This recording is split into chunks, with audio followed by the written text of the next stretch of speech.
from the morning because it's 6 o'clock. It just rings every time when it's the right time to start. Yeah, so welcome to week four, loving kindness meditation this week. And as ever, before we get started, let's just see how you went over last week over the mindfulness practice. And obviously, you don't need to feel bad if it didn't go to plan or anything like that. It's not an inquisition. It's just wanting to know how you're getting on. That's all. So, does anyone want to let me know how they got on this week with the mindfulness? Yeah, okay. I did the body scan a bit, and that was quite interesting because you never take that much notice of your body, do you? Well, I don't. I try to ignore it most of the time. Um, and I was amazed at how lopsided I felt all the time. Oh, interesting. Yeah. And how did you do it? Did you do it sitting down, like sitting up? How do you do it? I've done it both. I've done it sitting up. Like sometimes if I was just like here, I thought, oh, there was nobody about, I'd do a bit. Or like in the mornings, first thing before I got out of bed was a good one. Yeah. And do you like it, not like it, Oh, neutral yeah, I about quite it? like it actually. Yeah, Paying okay. attention. Hello, Heidi. Hello, Andrea. We're just having a little recap on last week's mindfulness to seeing how you got on. And I was just saying, this isn't an inquisition. It's not to make you feel bad if you didn't do all the practice. It's just so that I know where you're at, or if there's anything you want to volunteer or any insights you've had, or just to say, no, I didn't bother this week. I was too busy. It's all fine. Anything is fine. Teresa, what are you going to It say? was a bit difficult because I'm away and I'm staying in the garden room and it has no Wi-Fi. Right. So you can't get hold of the No, recordings but for a so what I start. did a couple of times was because I had the Plum Village app on my phone, so I did a couple of those. But before I came away, I've never liked the body scanning. I've not disliked, but never got on. And when I did it at night, I just fell asleep. So Very I'm good. looking forward to tonight. Something else. Well, that's great Yeah. because that's the whole point, isn't it? To try and find something that works for you or resonates with you or that you get something from. And that's the whole point of trying. They don't write mindfulness off completely because that's just Oh one no. one particular mindfulness thing. Anyone else want to say how they got on? I had Uh, this. Oh, no. Thank you. Right, Sarah, you go and then Jackie. Yeah. Yeah. So just quickly, yeah, I had a similar thing that I just kept falling asleep, Hmm. whether I did it in bed lying down or on the settee sitting up straight, trying to get through to the end. I don't know whether it was a slightly longer one, so whether that was to do with it, or whether I've just been tired of this week. But yeah, so I like it. If I find that I can't sleep, I know I can use that. That's good. But the other thing that I did do a little bit was I know there wasn't a recorded practice, but the thing we did a bit of last week, labeling thoughts. When Hmm. my mind's been a bit busy, I've started doing that when I remember, and that really helps just sort of like nip thoughts in the bud and get rid of them a bit rather than cycling around. So yeah, so that's a good one. So that's great. So you've already, I mean, what's nice about that is you've already managed to sort it out for yourself unguided, which Mm, is really good because if you can do stuff unguided, it means that you can do it anywhere, anytime if you find it helpful. So yeah. that's brilliant. Thanks for that. Jackie? Yeah, similar. So I've tried the body scan a couple of times and possibly not the best time. It's been at bedtime, both times conked out. Um, so I went back to the breath. So I've been carrying on with that because that's really suiting me. So Good. Okay. And I'm going to ask you, Heidi, because you weren't here last week, but don't feel under pressure. No, I didn't like the body scan as much either. I find out once you start concentrating on particular body parts, I get really fidgety. So I'm like, I know you were saying, oh, oh, my knee hurts, move it away, whatever. It's like I just get really fidgety. So that the one that I can't meditate to, I can't sort of go off. But I also found that sort of labeling your thoughts. I didn't do it as a meditation particular. Well, no, I didn't particularly, but I did try it during the day, just at odd times when I found I was overthinking something. I'll go, okay, now why is this? What's this? What's this random, Yeah. unnecessary thinking going on? And that was really useful, I think, to be able to just say, what's that? And move it on. So that was good, I think. So that's brilliant. So it's already planted seeds for you. Yeah, yeah, yeah.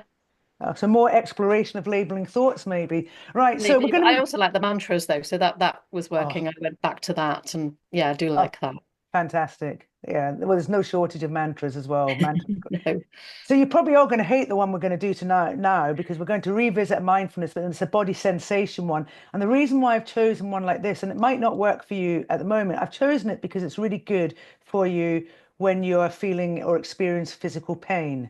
And given that lots of us experience physical pain at different times, it can be useful. But obviously, if you're not experiencing any physical pain, you're going to be looking for things to focus on. But we'll give it a go anyway. And I warn you, it's quite long. So before we move on, so really please make yourself very comfortable. And when you're comfortable, so you could be sitting or lying, you can be a chair, a cushion, the floor, and your eyes can be open or closed. If they're open, you just want to kind of have a soft gaze. And then just begin with listening. So just be aware of the sounds that reach you, let them come, let them go. You don't have to do anything about them.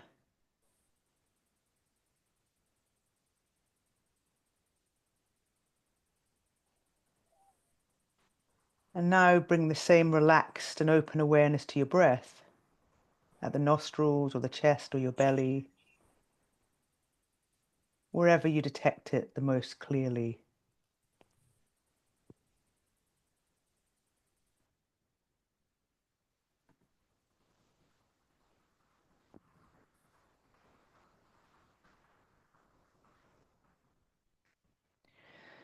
And if you wish, you can make a quiet mental note on each inhale and exhale. In, out, or rising, falling.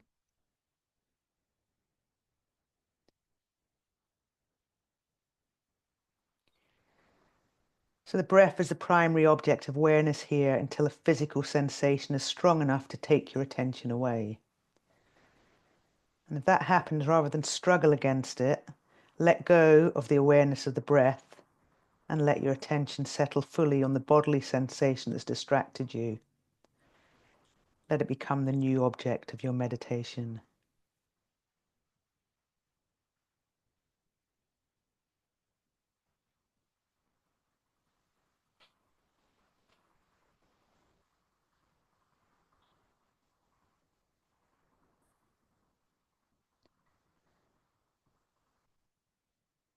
And if it's helpful to you, make a quick, quiet mental note of whatever you're feeling. So whether it's painful or pleasing, warmth, coolness, fluttering, itching, ease. So no need to find exactly the right words. Noting just helps bring your mind into more direct contact with the actual experience. So you're not trying to control what you feel in your body, nor are you trying to change it. You're simply allowing sensations to come and go and labeling them, if that's helpful to you.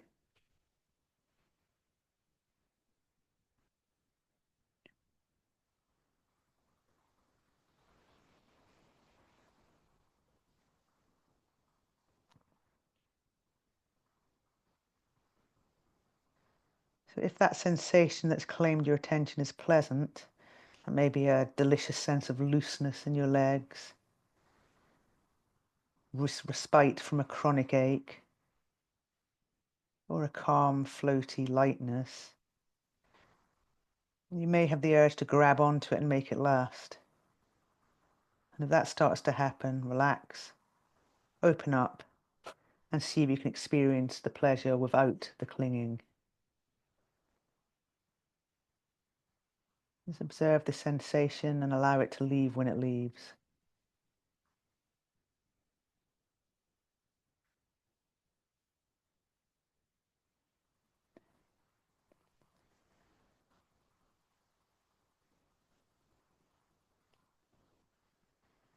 If the sensation arising in your body is unpleasant or painful, you may feel the reflex or urge to push it away.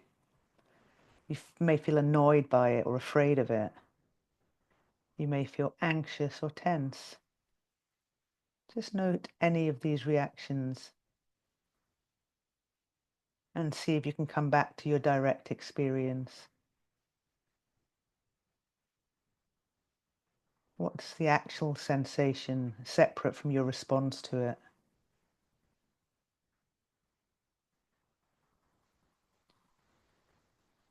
And if what you observe is a sense of pain, just observe it closely. So where do you feel it? Is it in more than one place?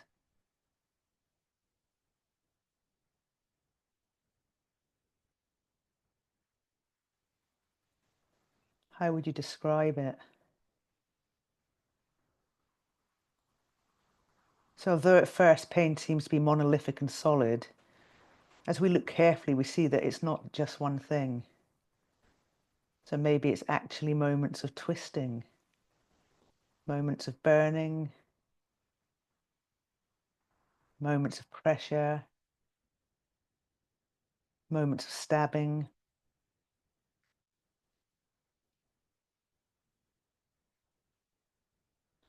Does the pain grow stronger or weaker as you observe it?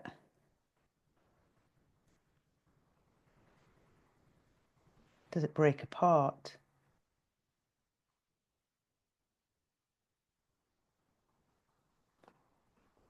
Disappear?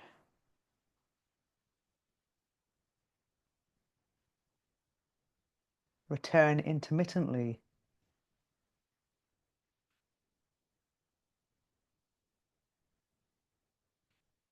So what happens between twists or stabs?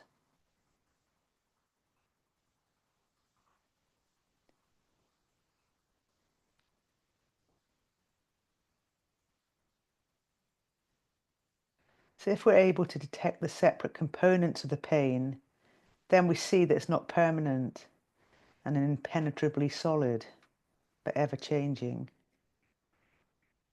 So there are spaces of respite between bursts of discomfort.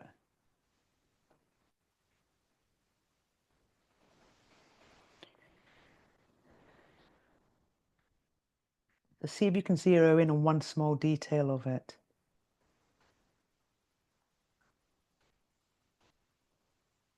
So rather than taking every sensation that's happening in your back, for example, look at the most intense point of pain.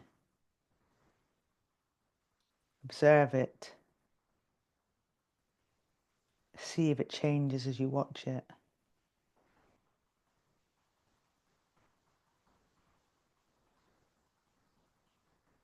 And if it's helpful to you, just quietly name those changes. So what's actually happening in this moment?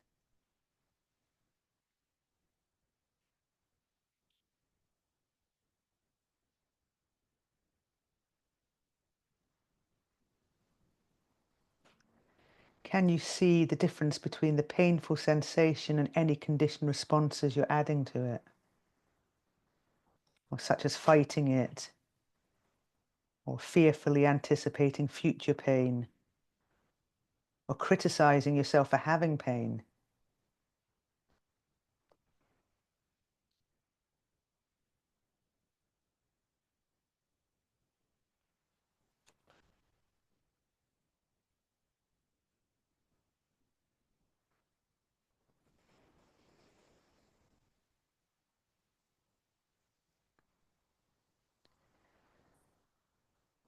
And if a troubling thought distracts you, let it go. If it's an emotion, focus your attention and interest on its physical properties instead of interpreting or judging it. So where do you feel the emotion in your body?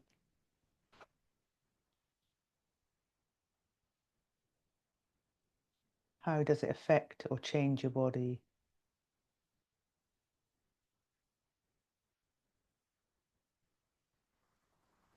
And just continue to observe it directly.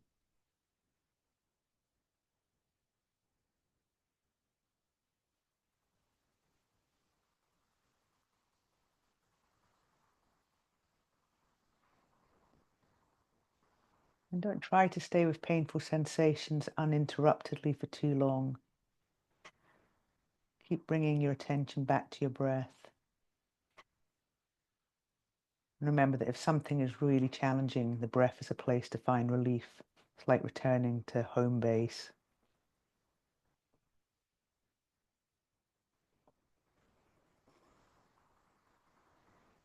Allow your attention to move back to listening, following the breath and the sensations in your body.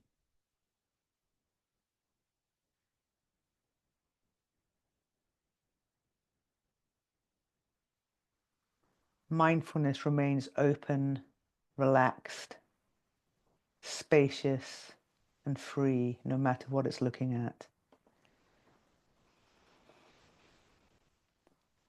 So if you feel a physical sensation, especially strongly, briefly scan the rest of your body. Are you contracting the muscles around the painful sensation?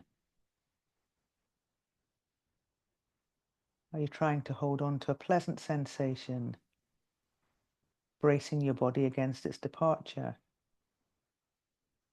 In either case, take a deep breath and relax your body and mind. Pain is tough, but it's going to leave us. Pleasure is wonderful, but it's going to leave us. You can't hang on to pleasure, and you can't stop pain from coming. You can be aware.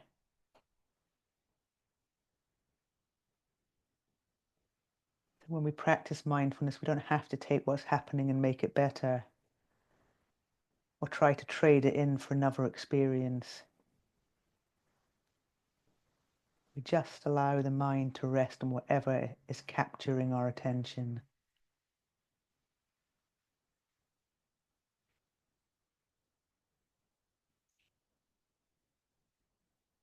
So come back to the feeling of your body against your chair or the ground or whatever surface is supporting you. Gently letting go of the meditation. See if you can bring the feeling of being centered within your body, of directly experiencing your ever-changing sensations. And when you're ready, you can begin to open your eyes.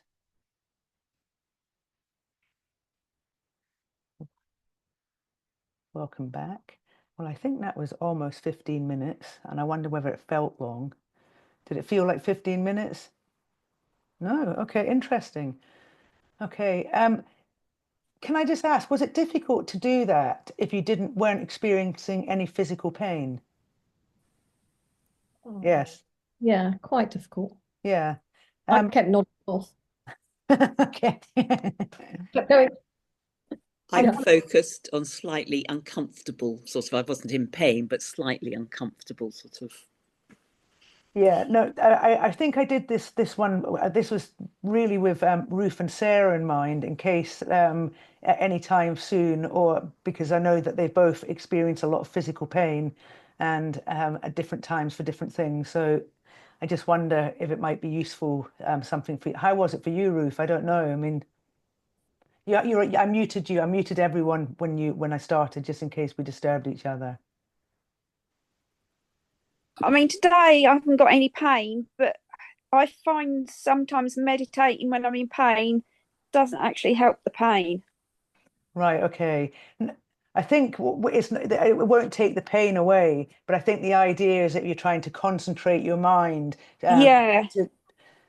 I'm not saying it will take away your pain, but I'm just No, wondering. but I have had people say, well, if you meditate, your pain gets less. And I'm sort of, well, it doesn't work for me. It might work for some people, but it doesn't for me. I think like anything else, so if it is going to work, it will take a lot of practice as well. Just, I don't think yeah. it's going to be something that happens overnight. I mean, I think for most of us, meditation is a long, drawn out, like anything worthwhile, is a long, drawn out process of hard Yeah. work and consistent practice. But yeah, only you will know, and yeah, it's very personal experience. I might end up finding, with doing this course, finding something that works just for me, my way.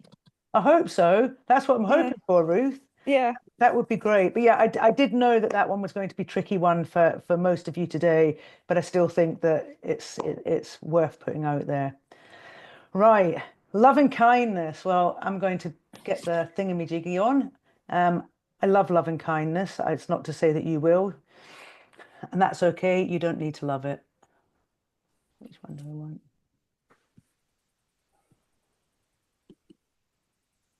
Okay. Again, we can do the normal thing where we have to mess around with finding out what you can see and not what you can't see. What can you see, people? The whole Dalai screen. Lama.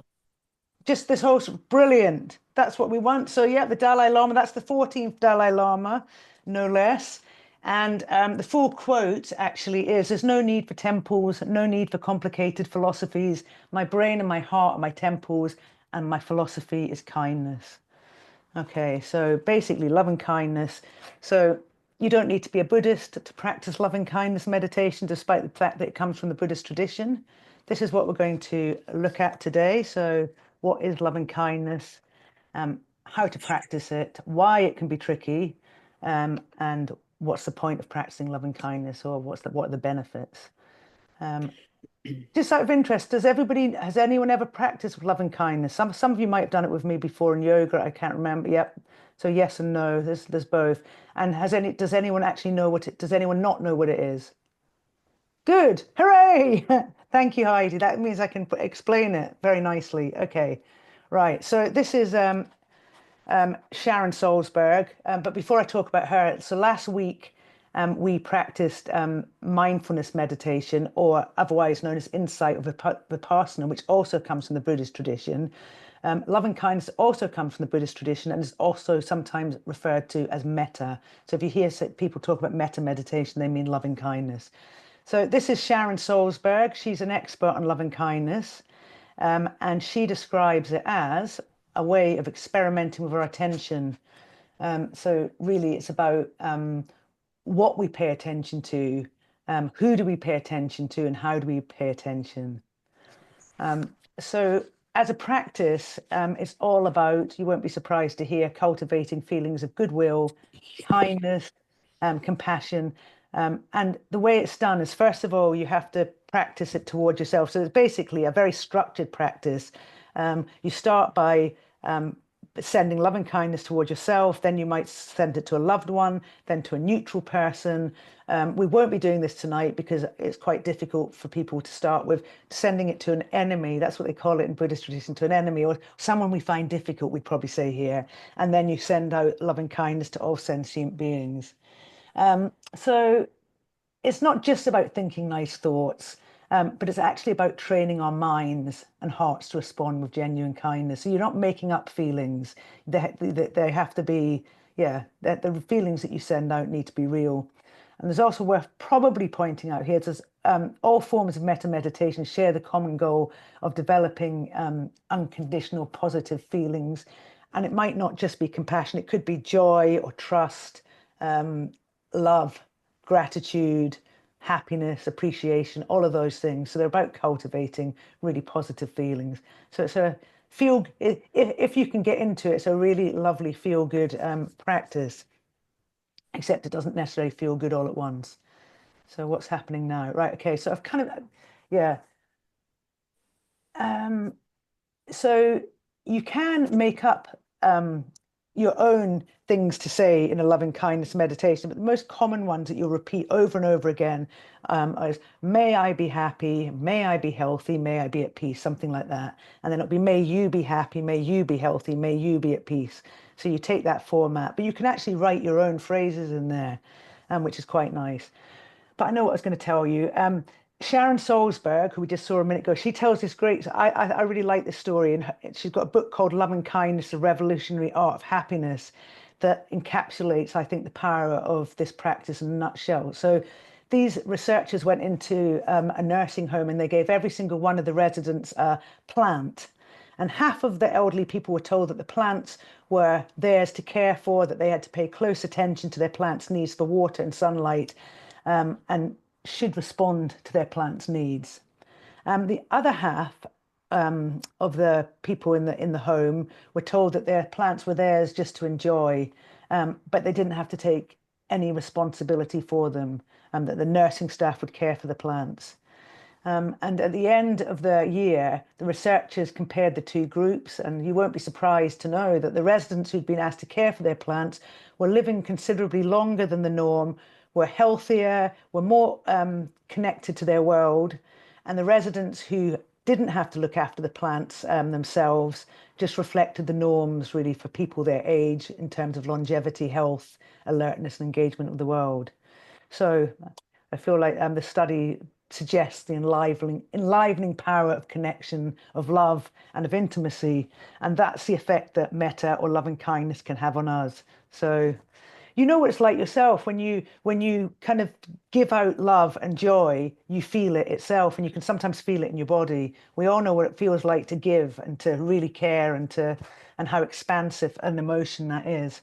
Anyway, so that's how we practice. And we're going to do one more thing before we do our first practice, because I think it's probably best to warn you about ways in which loving kindness can be tricky. Does anybody want to hazard any guesses about why it might be difficult?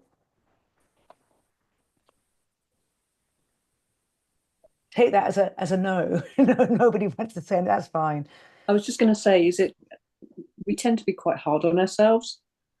Yes. So yeah.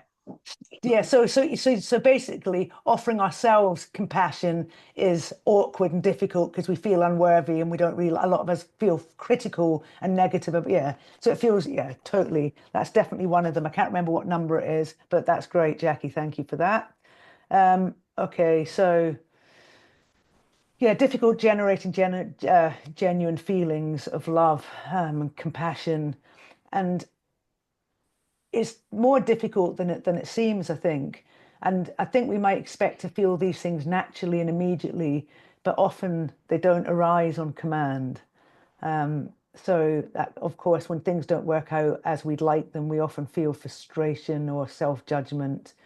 Yeah, so that's the first thing. This is the one that you were talking about, Jackie. Yeah, directing self-compassion towards yourself is often really the hardest part. Yeah, so we've kind of covered that.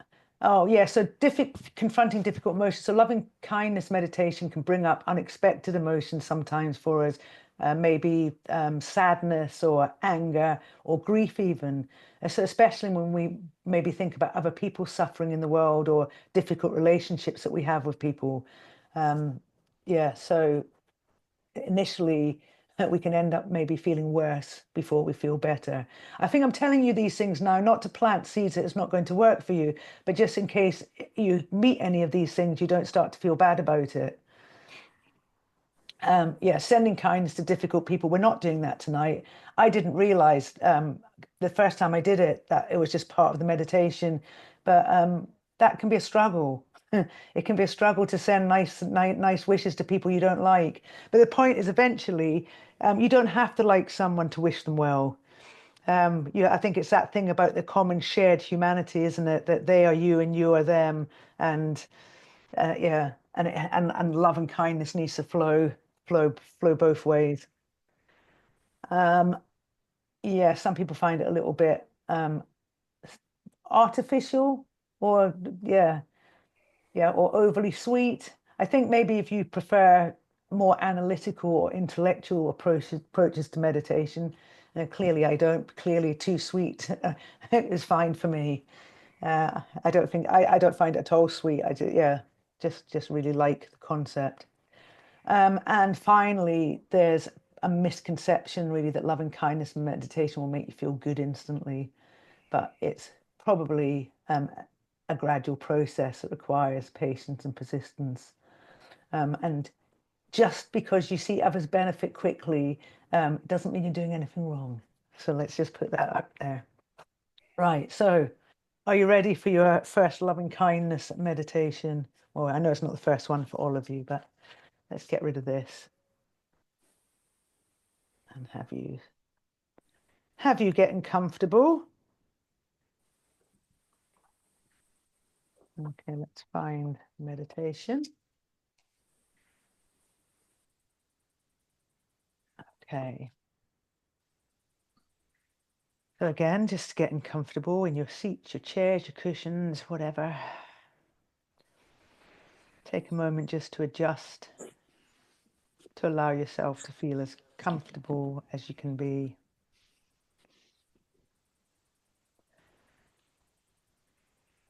And if you feel comfortable, close your eyes or soften your gaze.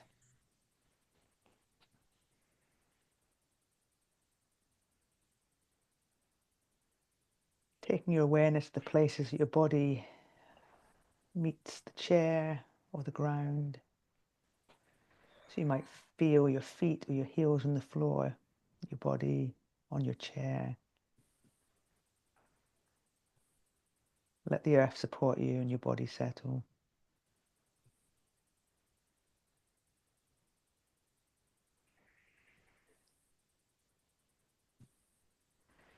When you're ready, start to bring your attention to your breath.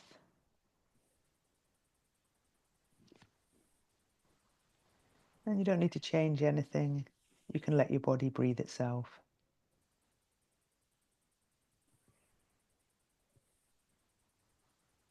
Let the breath be natural. So you can just pay attention to where in your body you feel the breath the most. And there's no right or wrong. Maybe you feel the rise and fall of the breath in the belly. You may feel the breath more clearly in your chest or your nostrils or somewhere else.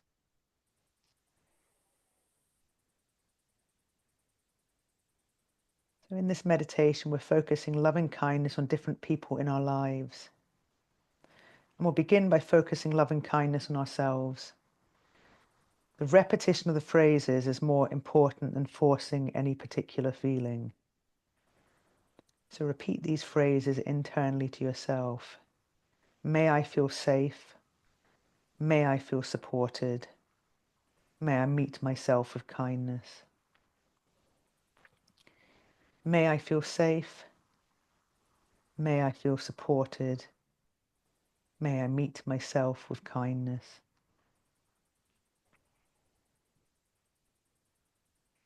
At some point your attention may drift, and that's completely okay.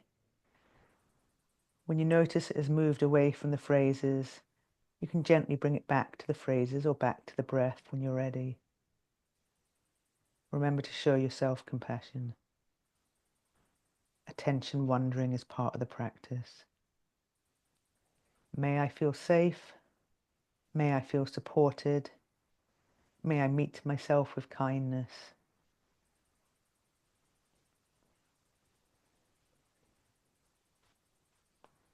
May I feel safe. May I feel supported. May I meet myself with kindness.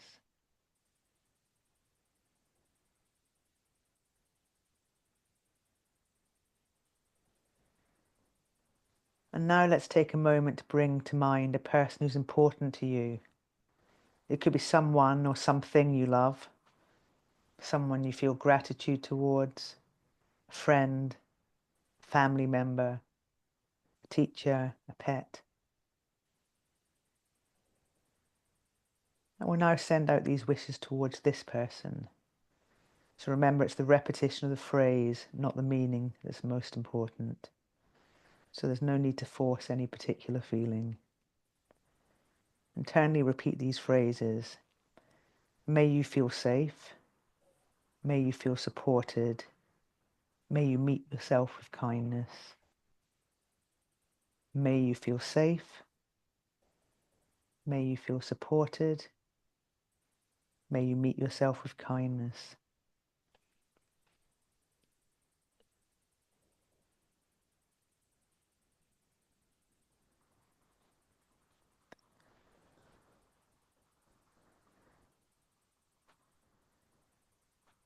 If your attention wanders, remember it's natural. And when you notice it's wandered, just bring your attention back to the phrases or back to your breath if you prefer. So find a comfortable, soothing rhythm and continue to repeat the phrases. May you feel safe. May you feel supported. May you meet yourself with kindness.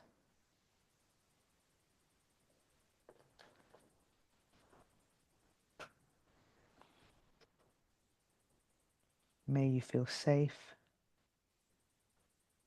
May you feel supported. May you meet yourself with kindness. Try to feel the rhythm of each phrase as you continue to repeat each one over and over again. If you find your mind is full of thoughts, just gently let the thoughts go and come back to the phrases.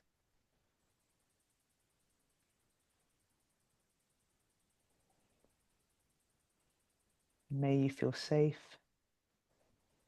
May you feel supported. May you meet yourself with kindness.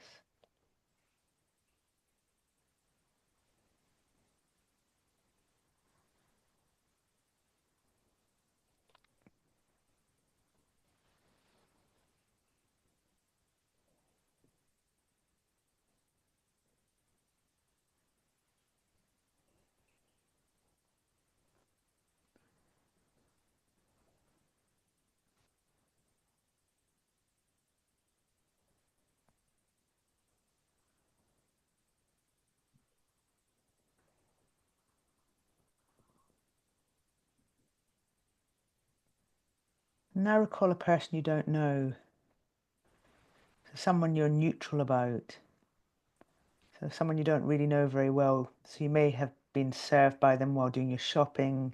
It could be a neighbour that you only see by sight, someone on a playground, a delivery person. Just picture this person. And even though you don't really know anything about this person, you know that they too want the same things that you do. So send them the phrases.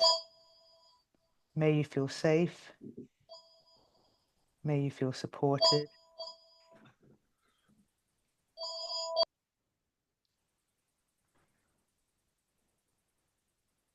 May you meet yourself with kindness. May you feel safe. May you feel supported. May you meet yourself with kindness.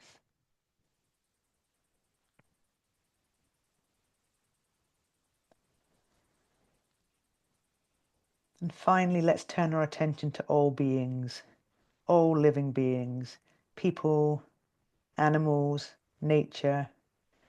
Send out these compassionate thoughts through the phrases. So for all beings everywhere, may all beings be safe. May all beings be supported. May all beings meet themselves with kindness.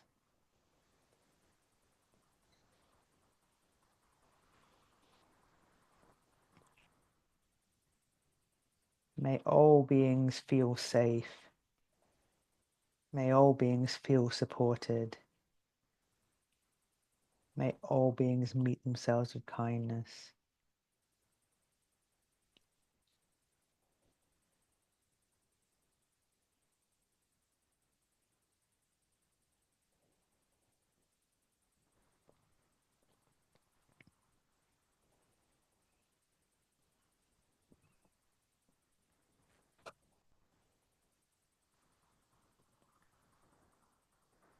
It's time to let go of the phrases. Just let's take a moment here to notice how you feel.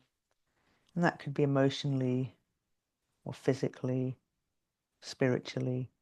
And we aren't looking for any special feeling, just noticing what's true for us. Becoming present in your body.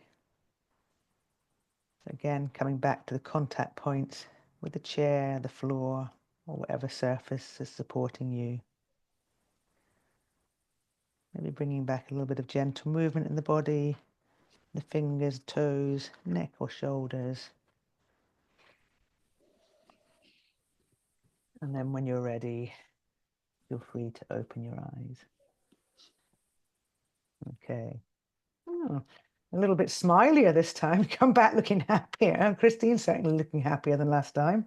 Okay. So how was that for people? It was good. Did you mind wander? No, not so much. At times.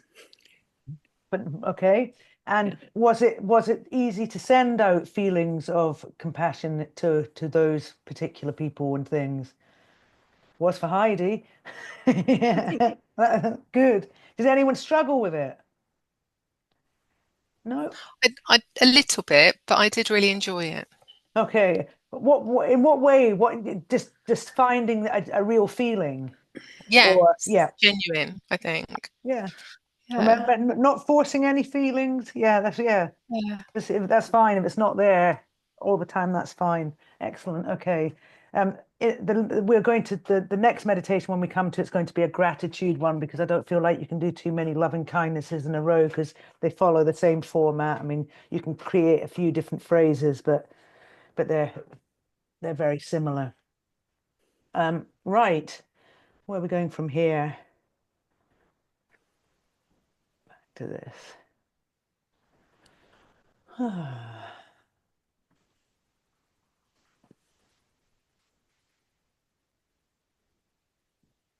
Okay, we've had that slide, haven't we? Yeah. We don't want it again. Oh, let's go.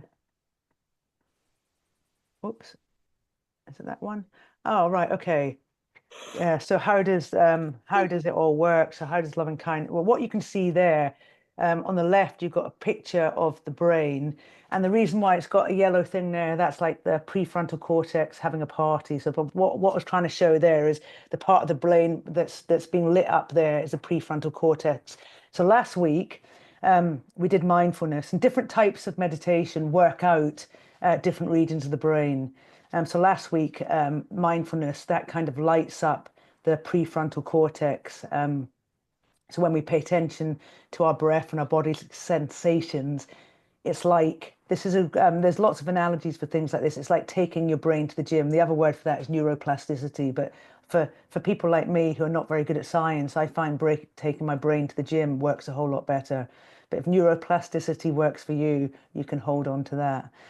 So it's just like lifting weights, builds muscle, focusing our attention in this way, using mindfulness strengthens key parts of the brain, especially, like I said, the prefrontal cortex.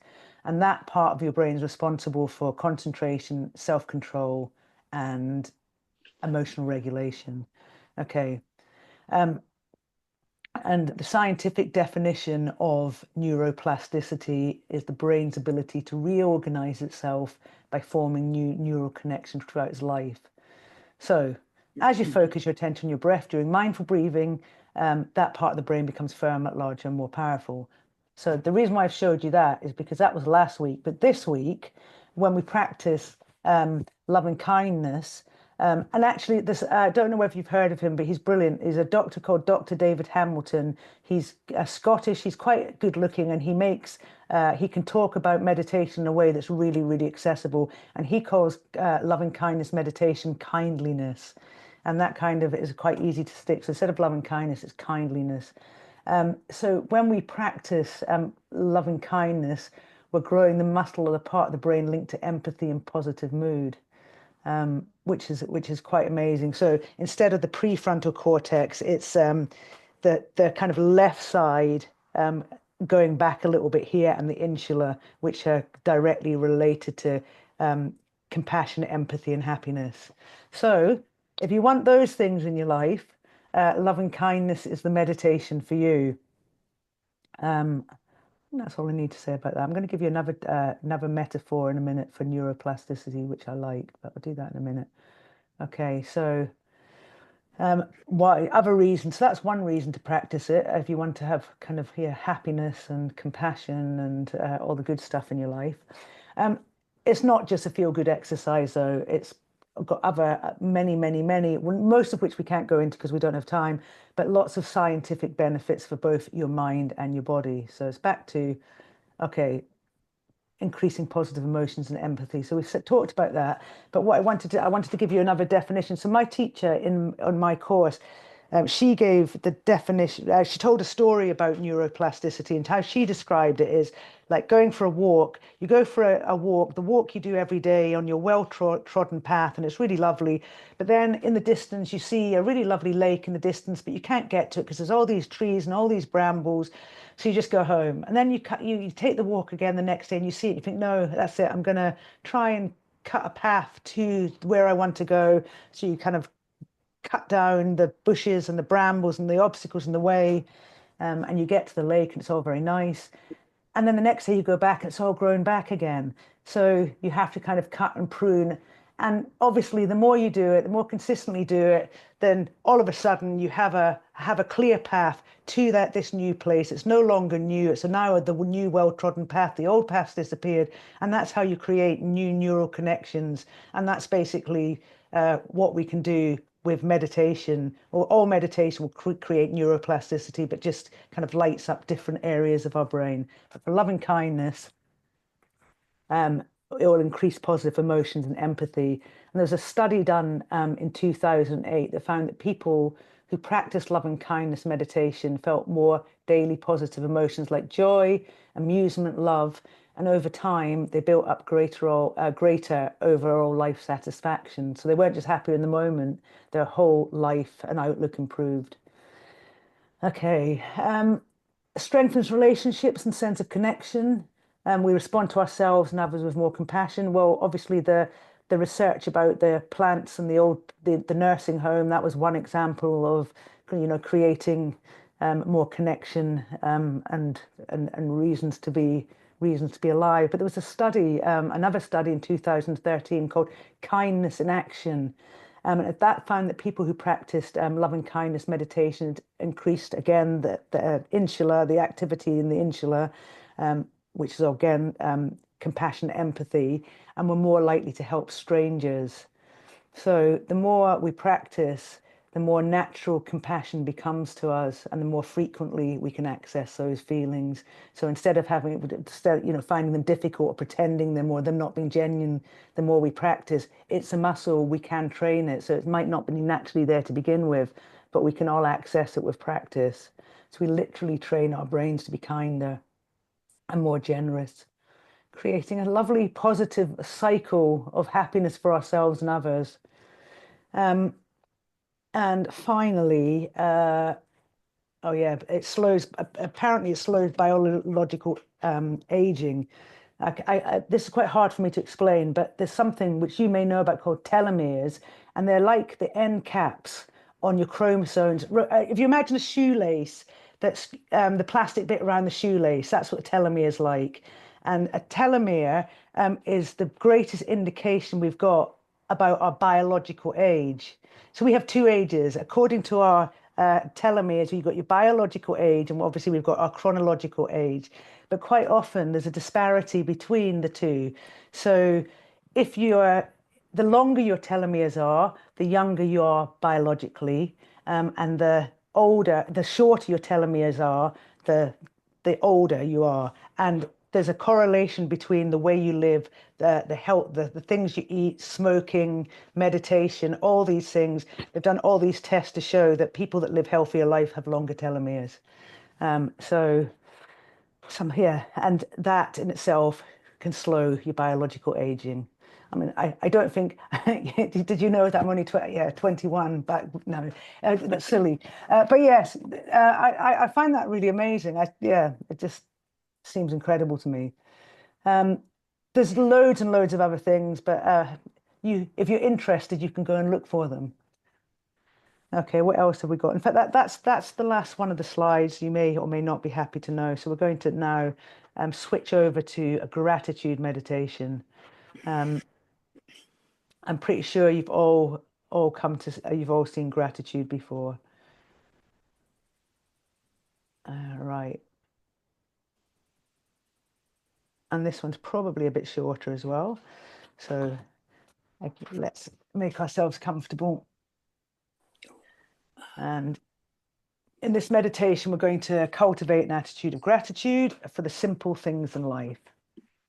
So it's quite common for us to have a negative bias, often focusing on what's wrong in our world. So this is a really good way of rebalancing us to look at what's right in our world. If this meditation is challenging at any point, remember you can always return to your breath. So making yourselves comfortable, closing your eyes or softening your gaze, and just feeling the support of the surface below. Allow the surface to support you so you can feel held.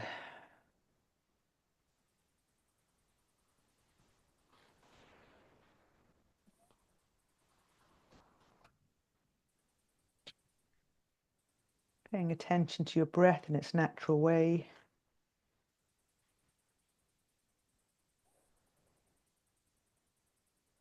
Gently be aware of your breath as it comes in and as it goes back out.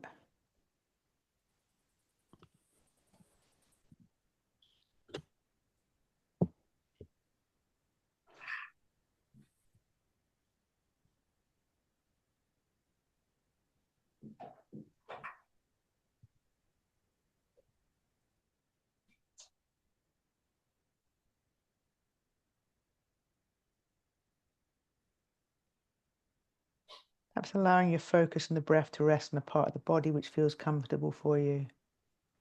As ever, there's no right or wrong way to be with your breath. You can be with it in your own way.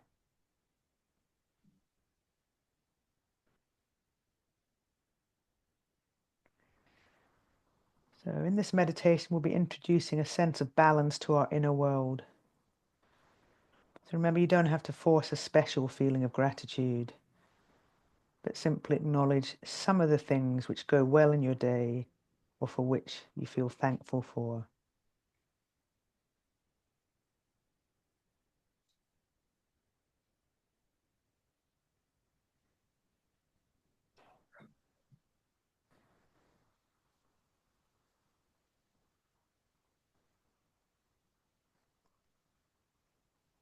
And just for this moment, you may wish to acknowledge or have a sense of gratefulness for your breath.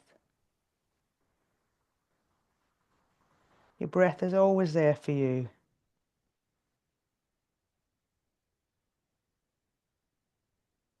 A simple act of focusing on your breath allows your breath and your body to become calmer.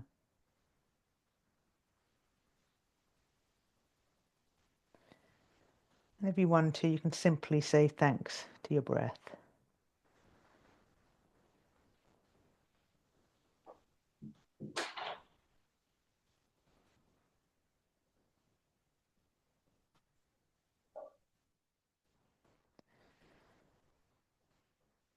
And just for this moment, you may wish to acknowledge or have a sense of gratefulness for your sensory system.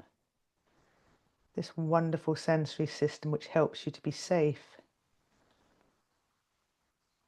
and to be able to sense and experience life through sight, sound, smell, taste, and touch. And this means you can be the witness of an array of colours, shapes, vibrations, aromas, textures, and feelings on a daily basis.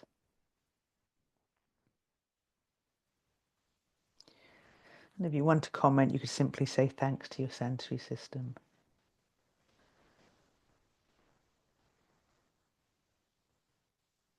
And just for this moment, you may wish to acknowledge or have a sense of gratefulness for nature in all its glory. The trees rooted into the earth with a canopy of leaves, beautiful flowers and shrubs, cool water of streams and rivers and the sea, mountains and hills, majestically rising toward incredible sky.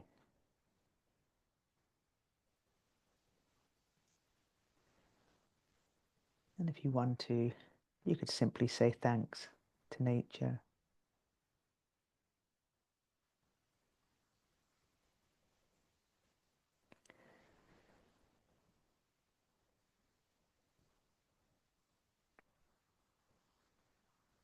And just for this moment, you may wish to acknowledge or have a sense of gratefulness for all the things in your life which are there from day to day. So you might acknowledge your bed, the duvet, your shower or bath, your kettle, and all the things you use in your home on a day-to-day basis. And then there's the food and drink that fuel you. And perhaps you consider all the small things in your life which make a big contribution to your day.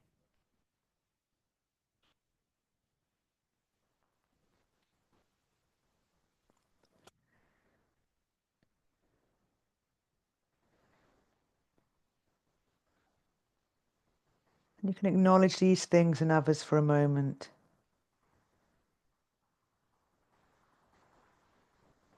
And perhaps where you can make room to bring awareness to them from day to day.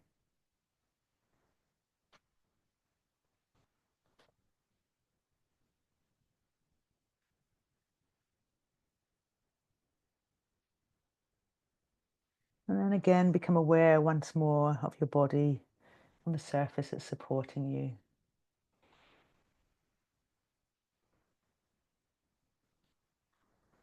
And when you're ready, you can gently open your eyes.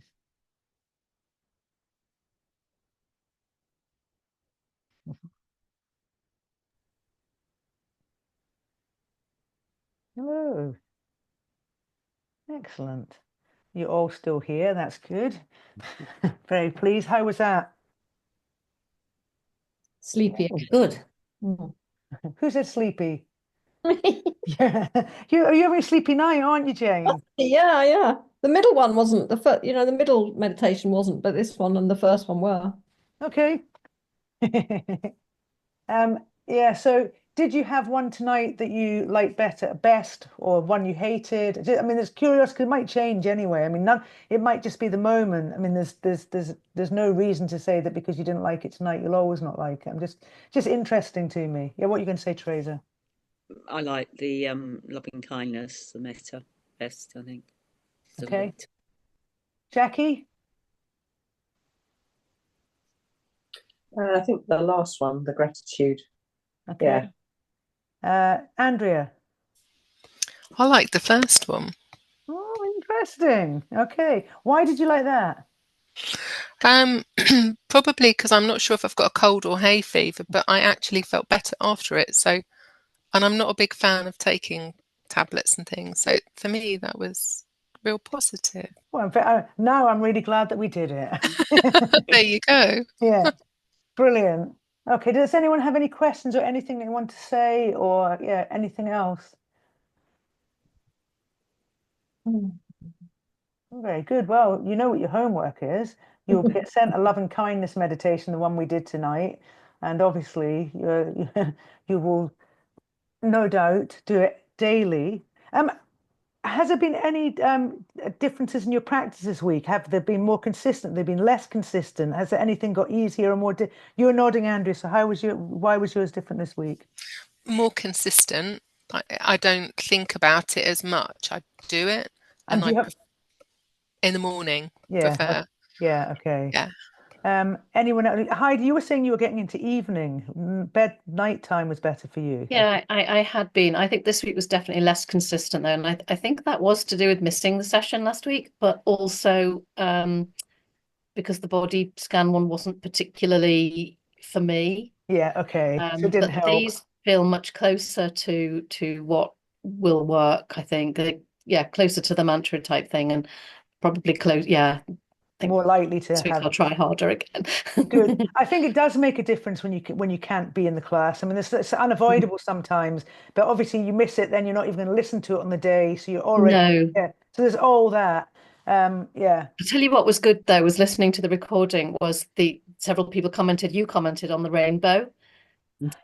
Wasn't it amazing? That Monday that I missed your session, I was driving. It was incredible, straight into that rainbow, and it was the most beautiful thing. And I felt like even though I was driving, I was kind of meditating on that rainbow in front of me, because it was stunning, and it was a double rainbow when I drove towards it. It was a perfect arc, and it was for maybe 20 minutes, nearly half an hour that I was driving towards that. It was amazing. You lucky thing. Very meditative anyway. Yeah, So it was you lovely lucky to thing. No, it actually was hear it the next absolutely, it day was stunning. on your But yeah. recording that you Oh, were you sharing lucky that at the thing. time. Yeah. Oh, it's 7 o'clock, but any last things? Anyone? Yeah. Nope. Nope. Okay, then I'll let you go. I'll send you the recording later. I'll send you the see you in the morning, Jane. You better go to bed. I better. Yeah, nice early night for you. Yeah, I think so. Don't try Thanks. meditating in bed tonight, Jane. There's no No. point. All right, Thanks, everybody. good, See you all Anna. soon. Well Thanks very done. much. Bye. Bye. Thank Bye. you. Thanks.